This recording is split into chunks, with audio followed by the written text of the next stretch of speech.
Good morning dosto. Welcome to Saral Sociology. Let's try to find out how an NGO is different to a trust. NGOs and trust are two different forms of organization that operate in the non-profit sector of India with distinct characteristics and legal frameworks. Let's explore them with concise explanations. NGOs, that is non-governmental organizations.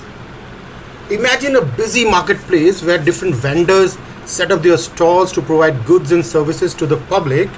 In this analogy, NGOs are like stalls or booths run by individuals or groups with the aim of addressing social issues, advocating for causes, and providing assistance to those in need.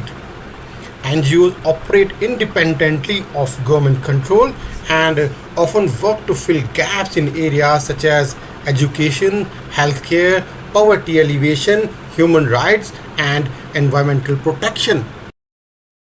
Furthermore, NGOs are voluntary organizations that work for the betterment of society and address various social, economic, and environmental issues. They are typically created by a group of individuals who come together to pursue a common cause. NGOs can be registered under the Societies Registration Act 1860 or other relevant acts at the state or national level. For example, a well-known NGO in India is Teach for India, which aims to provide quality education to underprivileged children. Let's see what are trusts. Trusts are legal entities that are established for charitable or philanthropic purposes. They are managed by trustees who hold and administer the trust asset for the benefit of a specific cause. Trust can be registered under the Indian Trust Act 1882.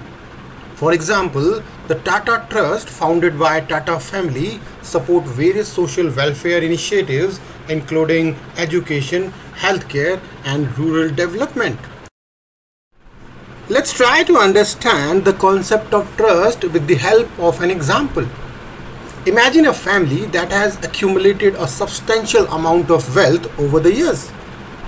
They decide to establish a charitable trust to support causes they care about. So friends, a trust is a legal arrangement where assets or funds are managed by the trustees for a specific purpose, such as philanthropy or any kind of charitable work. Let's see how an NGO and a trust is formed. When we talk about NGO, NGOs are typically formed by a group of like-minded individuals who come together voluntarily to address a particular social issue or cause. They may have a governing body or board of management to oversee their activities. When it comes to trust, a trust is created by a settlor who transfers assets or property to be held by the trustees for the benefit of beneficiaries. The trust deed outlines the purpose, beneficiaries, and the trustees' responsibilities. Let's see the process of governance and decision making in an NGO and a trust.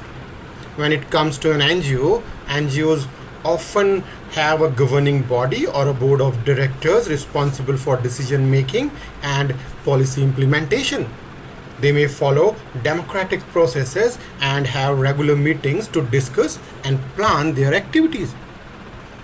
When it comes to trusts typically have trustees who are responsible for managing the trust assets and carrying out its objectives. Trustees are bound by the terms of the trust deed and have fiduciary duties towards the trust and its beneficiaries. Now let's see the focus and activities of an NGO and a trust, specifically in India. NGOs in India work across various sectors such as education, healthcare, environment, human rights, women's empowerment, child welfare, and many more.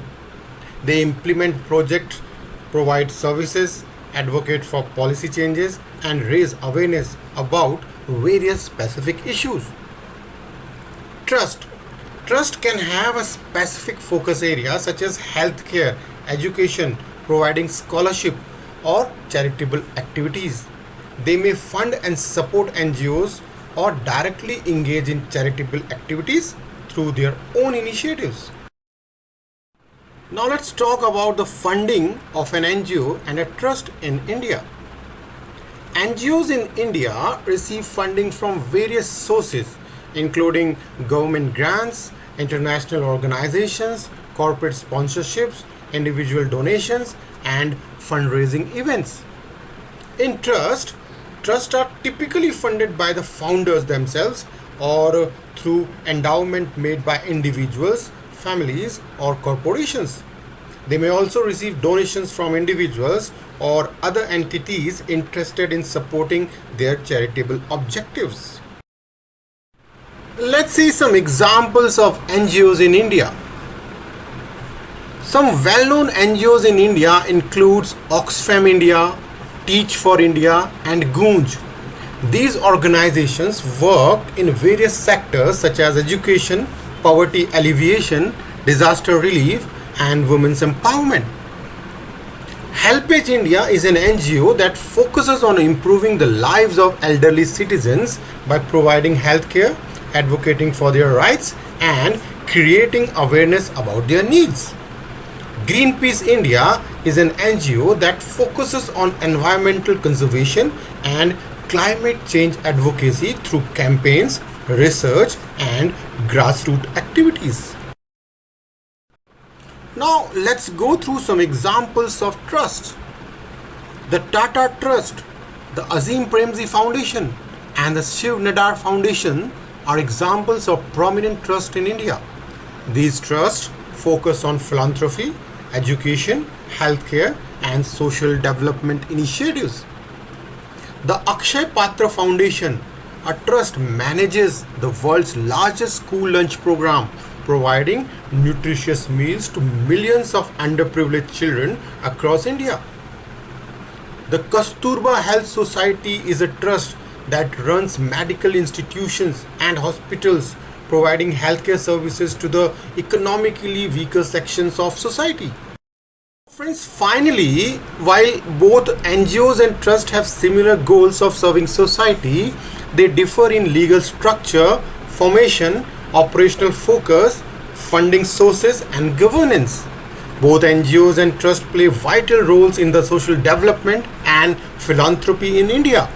NGOs often have a broader scope of activities and engage in advocacy and community-based initiatives, while trusts primarily focus on managing assets for charitable purposes.